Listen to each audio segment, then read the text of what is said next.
I wanted to talk today about waiting for the other shoe to drop syndrome and how you can release it. This is a big one. I see it for lots of my clients, and it's one that I personally really struggled with. And what happens is we grow up with things going wrong. And so our mind starts to form these patterns that, gee, when everything's really good and I'm having fun, that's when I get hurt. Or when things are just going great, that's when we run out of money, or these bad things will happen anytime things are good. So I call it waiting for the other shoe to drop syndrome. So it's like when things are good, you're just waiting for something bad to happen. But what happens is, as you're spiritual and as you're learning about manifestation and the law of attraction, you start to realize, well, geez, I don't want to have this energy out there where I'm waiting for something bad to happen, because then, oh my God, am I inviting something bad to happen? Well, I don't think you're necessarily inviting something bad to happen, but I do think that if you can stay in the state where you're expecting something good to happen, then the universe is going to align that energy for you so that more good can keep coming in, because then your vibe is great, things are happening to me all the time, versus, oh my God, what's going to go wrong? Something's going to go wrong. You can see how that feels much more low vibe, like something bad is about to happen versus something great is about to happen.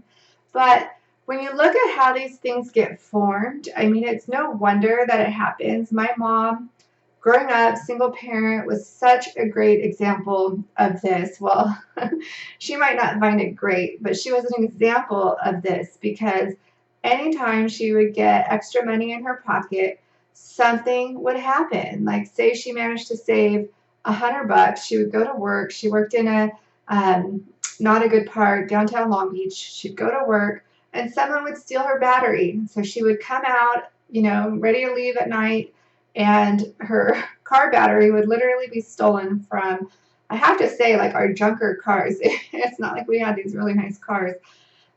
This was before car alarms, of course. But so it would require her having to either find someone to take her to get a battery, or having to call someone to come, and like a AAA or whatever. And it would inevitably take whatever money she had. So it was this repeated pattern of, when I save up for something good, something bad will happen to take it. And it even got worse. She was able to sell our childhood home, and she made a profit, and she met these investors, and they talked her into, if you can invest this chunk of money, then you'll get back so much money. And she decided, well, this is my ticket to changing my life. This is the way I'm going to be able to go back to school and change things for the better. So she invested, and it was a lot. It was something like $10,000.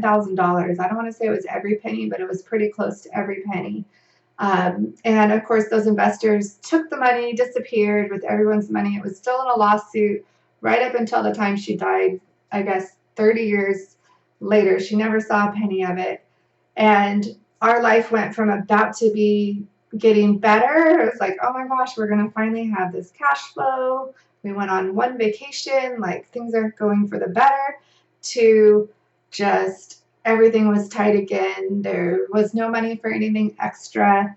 So it showed us that, my sister and I, not on a conscious level, but it did show, like, when things are good, this cash is coming in, you're about to go on vacation, everything's great, then it's like, mom's crying, things are really bad. It's the only time I've ever seen her cry.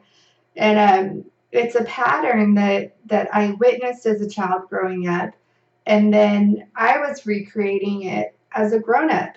So all of this, again, I just want to remind you, is not on a conscious level. These are things that I started to notice the pattern. And what I realized is that anytime things were going well, I almost expected something bad to happen, and inevitably it would. And it would seem like something that was totally out of my control.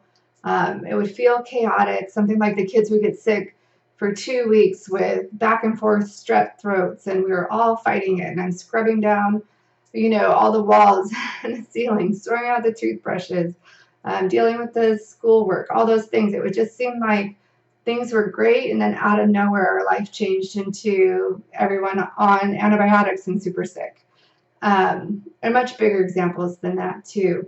So what I realized is that I didn't want to have this pattern anymore, because once I realized I wanted to align with a high vibe so that the universe could keep matching it, I had to let go of this thought that when things are really good, something bad will happen. I mean, even on the freeway, you think, oh my gosh, there's no traffic, this is great, and then boom, you hit traffic.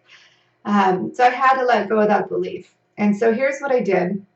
It wasn't easy, and it took quite a bit of time. What I finally realized is that you could feel good all the time, and sometimes things are going to go wrong. So it depends on how you view that. But if you spend more time in the space where you feel really good, then the things going wrong, the contrast, it doesn't feel linked anymore, because life has contrast. I mean, that's how you learn, that's how you grow. If everything was perfect, we'd probably be bored. And though I'd like to experience that perfection, I just know that then we'd be bored. It's kind of like I would always get jobs where I love to clean everything up and get it all mainstream and everything going smoothly. And then I would have a few days where I was like, man, now I'm bored. Like I almost want something to go wrong so I can fix it. I mean, our life would be like that. So you have to accept, we don't have to, but it's helpful to accept that things are going to go wrong. There's going to be contrast. There's people in your life that are going to challenge you. But those things happening are not related to the fact that you feel really good. It's because that you're growing and you're learning. I mean, we have to be growing as souls to be able to move forward in life. That's just the way it works. And odds are you're asking for something like, I want to be this other thing.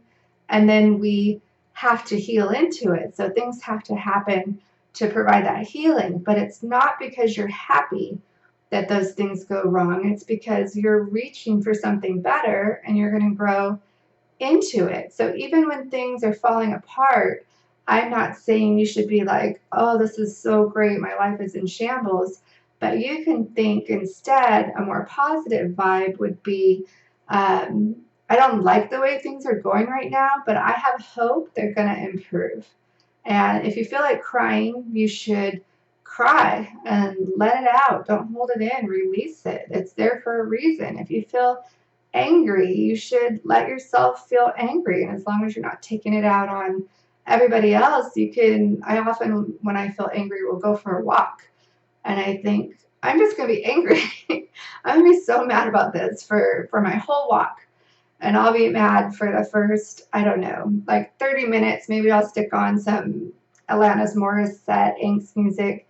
But by the end of the walk, I'll find that I've generally released it and generally come back to okay, that made me mad, but this is how I'm going to move forward now in a more positive way. So I'm definitely not saying don't have feelings, but what I am saying is the more you can be in that space where I allow good things to happen, good things are happening to me, I appreciate the things that are happening. This is an amazing day. Whatever it is that makes you feel good, however you want to say it, the more you're in that space, the more the universe will like line up with that and bring more of it. It's like, oh, she wants more of this feeling. She wants more of this feeling of happiness, or things going well, or things being peaceful, whatever it is. Like dull. I almost say sometimes I just want like a really boring day, and then I appreciate it like crazy. Like that was a great day. Nothing eventful happened. I loved it. So the more you can stay in that space, the more you realize that you will face challenges, but it's not because you're happy. And if you already don't have this waiting for the other shoe to drop syndrome, you won't understand what I mean. You'll think, well, why would I think something bad's going to happen to me because I'm happy? But honestly, if you've had it and you've experienced it and you went through what I did as a child, that was the pattern that I saw. Like in the same example, when my mom lost that money, we had just got a new car and it's our first one. So after all those cars breaking down, all those years, I mean, we were those people that were always on the side of the road, side of the freeway with the steam coming out of the car, putting water in the tank. Like we finally got a new car and it was like, oh, this is going to run smoothly. Life is going to be good. We're not going to be by the side of the road. And then she lost that money and she had to sell the car right away. We ended up with a yellow Pinto that was not in the best condition. And it was like, oh man, we took a step back trying to take a step forward. But your child self doesn't think that much about it. It's just like, I have this wonderful new car and now it's taken away from me. So it's like, I was happy about this car and now it's gone. So we don't tend to, especially as children, we don't think this is what's going on. We have contrast, or my mom's trying to move forward, up level. We don't think about those things.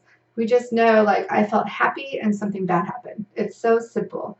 So as an adult, in order to break those patterns, we have to be able to feel happy and then unlink the thought that because I'm happy, something bad will happen. And the best way to do it, like I said, is just allow the happiness. And if something does come in that doesn't feel good, then you can even say, I allow good things to happen. I am facing this obstacle, but I have hope it's going to improve. You can ask the universe for support. I'm up against this challenge. Please send me tools to help me with this situation. And they will. And then you pay attention for signs, and there you go. So it's a matter of thinking there is no such thing as the universe punishing you for being happy. There is no such thing as the universe wanting to make you feel bad because things are going great. Things can go really well and you can feel happy, and you're going to run into obstacles.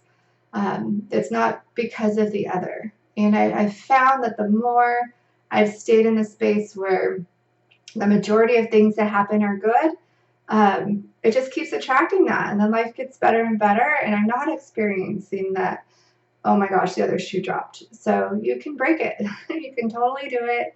It takes effort. It takes being aware of those thoughts. And really just that awareness alone is usually enough to shift it. Just hearing that voice come in like, oh, I don't want to jinx it. Something bad might happen because I just said that, or just being aware of those thoughts and changing them, and instead saying, oh, I allow good things to happen, or, I feel good and I'm just going to enjoy just this moment. This moment feels amazing. So, thank you for this great moment. You don't have to link it to something's going to happen next. So hopefully that makes sense. It's a long way to explain it, but it's really important because a lot of us have this. I know it's not me. I see it a lot. I hear people saying it. I see it with my clients. I just know I'm not alone in this. It's something that a lot of us have, but it's really worth changing your thoughts about it if you can, or having that awareness of it if you can, because if you can release it, it feels so much better without it.